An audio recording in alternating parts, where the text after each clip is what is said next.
창세기 43장 20절. 나의 주여, 우리는 전에 이곳에 음식을 사러 온 적이 있습니다. 음식을 사가지고 집으로 돌아가다가 하룻밤을 묵은 곳에서 자루를 풀어보니 돈이 자루 속에 그대로 들어있었습니다. 우리는 그 돈을 돌려드리려고 어떻게 그대로 가지고 왔습니다. 이렇게 그대로 가지고 왔습니다. 그리고 음식을 살 돈은 따로 가지고 왔습니다. 우리 자루 속에 돈을 넣은 사람이 누구인지 우리는 모르겠습니다. 그러자 관리인이 대답했습니다. 괜찮습니다. 두려워하지 마십시오. 당신들 아버지의 하나님이 되시며 당신들의 하나님이 되시는 분께서 그 돈을 자루 속에 넣어 주셨을 것입니다. 나는 당신들이 지난번에 낸 곡식값을 받았습니다. 그리고 나서 관리인은 그들에게 시몬을 데려다 주었습니다. 관리인은 요셉의 형들을 요셉의 집으로 데리고 갔습니다. 관리인이 그들에게 물을 주자 그들은 발을 씻었습니다. 관리인은 그들의 나귀들에게 먹을 것을 주었습니다. 그들은 그곳에서 요셉과 함께 점심을 먹는다는 이야기를 듣고 정오가 되어 요셉이 오면 주려고 선물을 챙겨 놓았습니다. 요셉이 집으로 오자 요셉의 형들은 준비해온 선물을 요셉에게 주었습니다. 그리고 나서 그들은 땅에 엎드려 절했습니다. 요셉은 그들에게 잘 있었느냐고 묻고 또 당신들이 말했던 늙으신 아버지는 안녕하시오. 그분이 아직도 살아계시오 하고 물어보았습니다. 요셉의 형들이 대답했습니다. 당신의 종인 우리 아버지는 안녕하십니다. 그분은 아직 살아계십니다. 대답을 마친 후에 그들은 요셉 앞에서 머리를 숙여 다시 절했습니다. 그때 요셉은 자기와 어머니가 같은 친동생 베냐민을 보고 이 사람이 당신들이 말했던 그 막내 동생이요 라고 물었습니다. 그리고 나서 요셉이 베냐민에게 말했습니다. 얘야, 하나님께서 너에게 은혜를 베푸시기를 바란다. 그 말을 마치고 요셉은 서둘러 자리를 떠났습니다.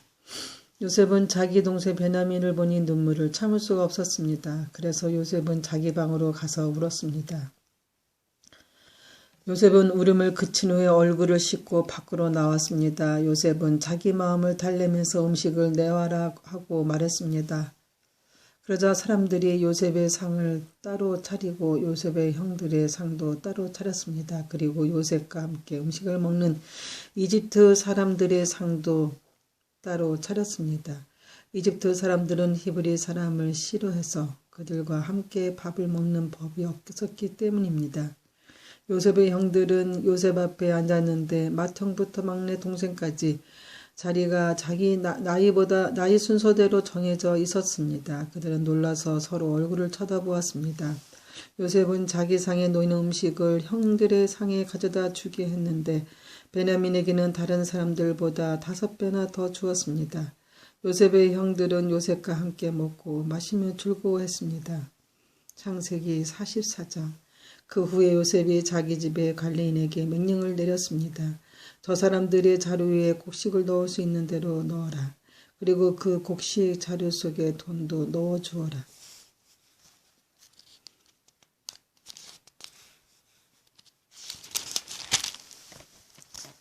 그리고 내 은잔을 저 막내 동생의 자루에 넣어라. 그리고 그 자루에 돈을 넣어라. 관리인은 요셉이 말한 대로 했습니다. 새벽이 되어 형들은 나귀를 끌고 길을 떠나게 되었습니다. 그들이 성을 떠난 지 얼마 되지 않아서 요셉이 자기 집의 관리인에게 말했습니다. 그 사람들을 뒤쫓아라. 그 사람들을 붙잡게 되면 왜 선을 악으로 갚느냐. 너희들이 훔친 잔은 내 주인이 술을 마실 때 쓰는 것이다.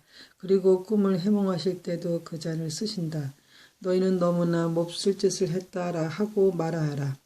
그리하여 관리인은 요셉의 형들을 뒤쫓아가서 요셉이 하라고 한 말을 그들에게 했습니다. 그러자 요셉의 형들이 관리인에게 말했습니다. 왜 그런 말씀을 하십니까? 우리는 그런 일을 할 사람들이 아닙니다. 우리는 우리 자료 속에 있던 돈도 당신에게 다시 돌려주었습니다. 우리는 그 돈을 가나안 땅에서 다시 가지고 왔습니다. 그런 우리가 당신 주인의 집에서 은이나 금을 훔칠 리가 있겠습니까? 만약 그 은잔이 우리들 중에 누군가의 자리에서 나온다면 그 사람을 죽여도 좋습니다. 그리고 우리는 당신의 노예가 되겠습니다. 갈린이 말했습니다.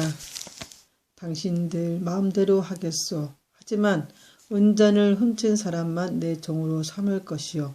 다른 사람들은 그냥 가둬줬어. 그리하여 모든 형제들이 서둘러 자리를 내려서 풀었습니다. 갈린이 마탱에서 막내 동생에 이르기까지 한 사람씩 자료를 살펴보았습니다. 갈린은 베냐민의 자료 속에서 은잔을 찾아냈습니다.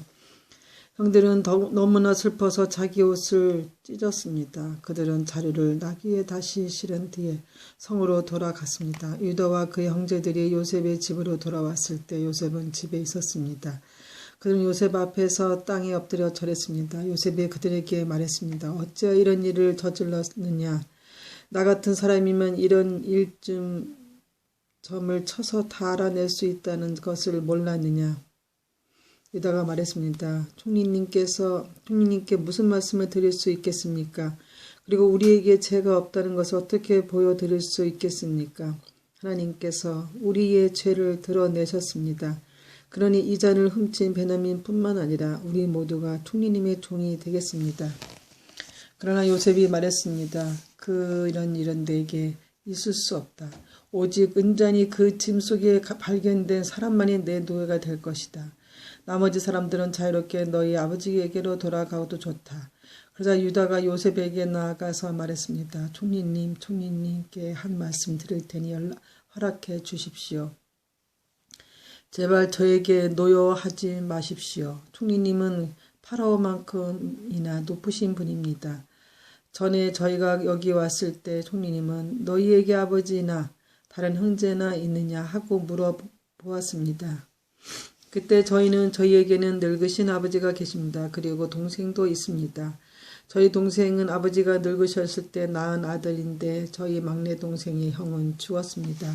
그래서 그 막내 동생은 그 어머니의 마지막 남은 아들이 되었습니다. 우리 아버지는 그 아이를 매우 사랑하십니다. 라고 대답했습니다. 그러자 총리님은 저희에게 그 동생을 나에게 데려오너라. 그 사람을 모두 보고 싶다고 말씀하셨습니다. 우리는 총리님께 그 어린아이는 자기 아버지를 떠날 수 없습니다. 만약 그 아이가 아버지를 떠나면 아버지는 돌아가시고 말 것입니다. 라고 말씀해 드렸습니다. 하지만 총리님은 너희 막내 동생을 데리고 와야 한다. 만약 데리고 오지 않으면 다시는 나를 못 볼 줄 알아라 하고 말씀하셨습니다. 그래서 저희는 저희 아버지에게로 돌아가서 총리님께서 말씀하신 그대로 말씀드렸습니다. 얼마 뒤에 저희 아버지께서 다시 가서 곡식을 좀 사오너라 하고 말씀하셨습니다. 그래서 저희가 아버지께 말씀드렸습니다. 막내 동생과 함께 가는 것이 아니라면 갈 수 없습니다. 막내 동생을 데리고 가지 않으면 총리를 만날 수 없을 것입니다. 그러자 제 아버지께서 저희에게 말씀하셨습니다. 너희도 알듯이 내 아내 라헬은 내게 두 아들을 낳아 주었다. 그런데 한 아이는 나를 떠났다. 나는 그 아이가 틀림없이 들짐승에 찢겨 죽었다고 생각한다. 그 아이가 나를 떠난 뒤로 나는 그 아이를 한 번도 보지 못했다. 그런데 너희가 이제는 그 아이마저도 내게서 빼앗아 가려고 하는구나. 이 아이에게 어떤 좋지 않은 일이 일어날지 모른다. 그렇게 되면 나는 죽을 때까지 슬퍼하게 될 것이다. 그러니 저희도 그 막내 동생 없이 집에 계신 아버지께 돌아가면 어떤 일이 일어나겠습니까? 저희 아버지에게 그 아이는 무엇보다도 가장 소중한 아들입니다. 아버지께서 만약 그 아이가 저희와 함께 오지 않은 것을 아신다면 아버지는 돌아가실 것입니다. 그렇게 되면 저희는 아버지를 돌아가시게 한 죄인이 되고 맙니다. 저희 아버지께 그 아이를 무사히 돌려보내드리겠다고 약속했습니다. 저는 아버지에게 만약 제가 그 아이를 아버지에게 돌려보내지 못하고 두고두고 그 죄값을 받겠습니다 하고 말했습니다. 그러니 제발 저를 남겨두어 종으로 삼으시고 그 아이는 형들과 함께 집으로 돌아가게 해주십시오.